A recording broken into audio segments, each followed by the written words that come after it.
Neurobiology. The hypothalamic pituitary adrenal axis is the main focus in people with PTSD, as it is the main coordinator of the stress response system. Upon exposure to stress, neurons secrete a series of hormones that stimulate the release of glucocorticoids. The amygdala stimulates the hypothalamic pituitary axis activity, while the hippocampus and prefrontal cortex inhibits it. People with PTSD have low levels of cortisol, which prevents the stress system from regulating itself. This leaves the brain's stress response system in a hyperaroused state. In people with PTSD, there is an increased release of dopamine and norepinephrine. The exposure to stressors prompts the release of dopamine, which affects the HPA axis response. Release of norepinephrine activates the stress-induced sympathetic nervous system.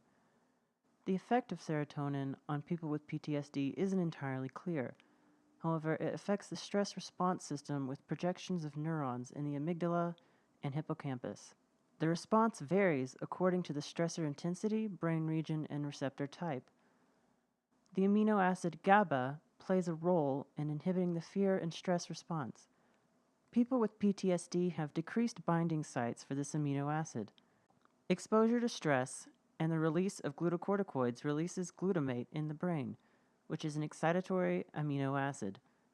Overexposure to glutamate can cause neuron loss in the hippocampus and prefrontal cortex.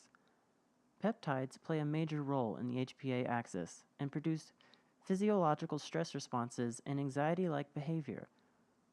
Opioids have an inhibitory effect on the HPA axis, and people with PTSD have an increased activation of the opioid system.